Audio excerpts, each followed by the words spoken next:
ce soleil d'hiver nous donnerait bien des envies de vagabonder ailleurs. La chaleur en plus. À défaut de partir pour les tropiques, le 9e arrondissement de Paris sera mon unique voyage en compagnie de Philippe Leguet et de son film Floride. Un film qui est comme la vie, un long voyage dont les événements sont des étapes vers un ailleurs rêvé. Monsieur? Ma fille Alice habite Miami. Donc vous allez la retrouver? Où ça? En Floride, à Miami. Je sais, je suis pas encore complètement gâteux. Qui êtes-vous? Vous savez bien, ça fait 3 mois que je travaille ici. Faites un petit effort, comment je m'appelle? Non mais papa, tu peux pas accepter l'idée d'avoir besoin de quelqu'un parce que moi je peux pas, je travaille là, tu sais.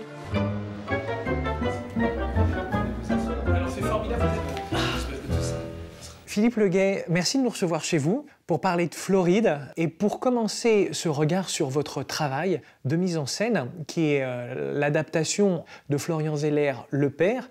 Nous avons rencontré la semaine dernière Ladislas Chola qu'il avait mis en scène au théâtre. Et Ladislas Chola, il a une petite question pour vous en termes de mise en scène. Regardez.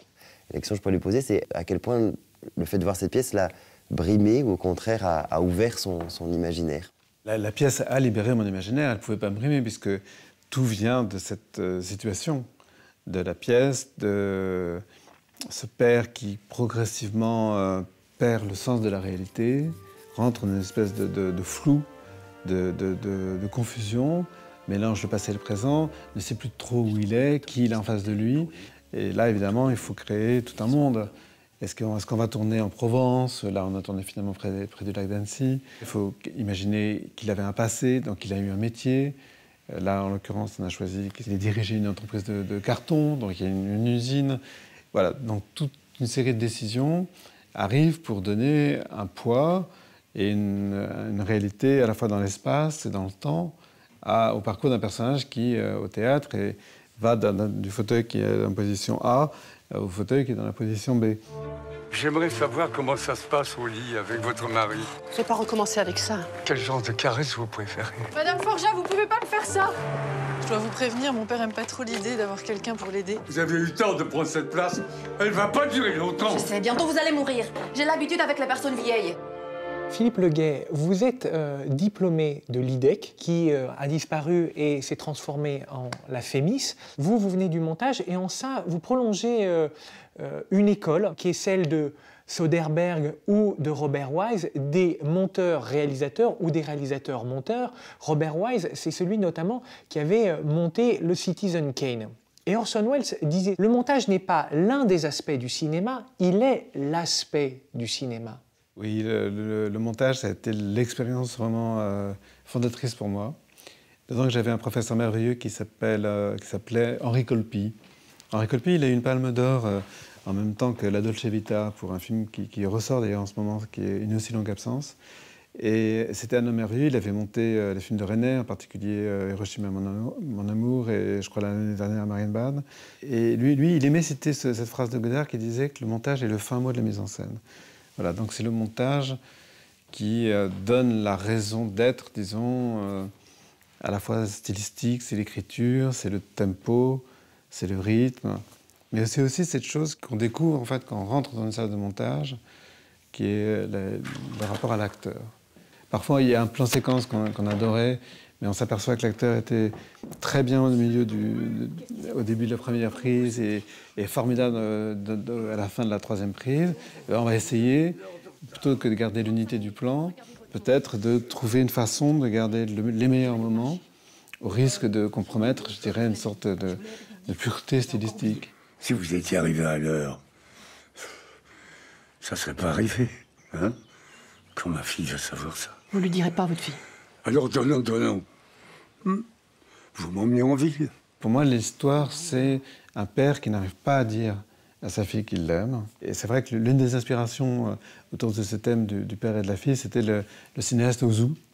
Et j'adore comment, de film en film, il a décliné inlassablement ce thème avec des filles qui, sur le point de se marier, au risque d'abandonner leur père, finalement renoncent à ce mariage. Il se trouve qu'il y a un point commun entre le personnage principal des films d'Ozu, qui est l'acteur merveilleux Shishu Ryu, qui est un merveilleux petit personnage à moustache, qui joue souvent des personnages un peu broyés par l'existence. Et cette moustache, On la retrouve évidemment sur le visage buriné de Jean Rochefort, mais qui a une autre puissance. Mon petit papa dans mon cul, oui, c'était simplement pour me piquer du fric. Bon, mais ça suffit maintenant, tu délires ou quoi? Et quand elle est revenue d'Amérique, ça a été exactement pareil. C'est une salope! Mais putain, mais arrête maintenant, tu fais chier! Ça se dit pas à son papa, des choses comme ça. Ça c'est vrai, une fille doit respecter son père. Vous savez quoi, adoptez-le. Adoptez-le, je vous le laisse. Vous avez vu comment elle parle à son papa? Entre le moment où on écrit un scénario et le moment où on va tourner, certains accumulent des documents et vous avez la gentillesse de nous le montrer hors caméra, donc peut-être que vous allez nous montrer devant les caméras ce petit livre dans lequel vous glissez des documents et qui vous aide à faire votre film. Est-ce qu'on peut en parler? Est-ce qu'on peut le voir? Bien sûr, oui. Ça tient à la fois du pense-bête, ça tient à la fois un peu d'un fourre-tout. Quand est-ce que vous le commencez, ce livre? Après l'écriture? Au moment des repérages? Je commence au moment des repérages. Par exemple, ça, c'est l'usine. Voilà, l'usine. Là, ça, c'est la véranda. Là, pour l'instant, il n'y a encore aucun acteur. Là, ça, c'est le découpage d'une scène, les numéros des plans. Ici, c'était certains décors.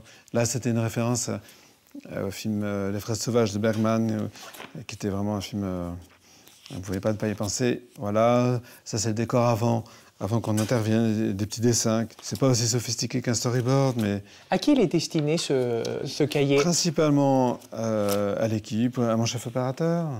Et puis, parfois, je le montre aux acteurs, mais il ne faut pas trop les encombrer, les acteurs. Parfois, ça les amuse. Voilà, ça, c'est le fameux Shishu Ryu. Je crois que c'est dans le goût du saké, qui est vraiment une variation sur le thème du père et de la fille. Et ça, c'était le costume qui avait été fait spécialement pour Jean, un costume sur mesure qui est son costume pendant lequel il voyage. Alors, il avait écrit pendant qu'on lisait ensemble le scénario. Il m'a dit, voilà, il faudrait que le scénario soit drôle, absurde et poignant. Ça, il a écrit ça sur la page de son agenda. Et donc, avant de partir, je lui ai dit, est-ce que ça vous embête de me donner cette page?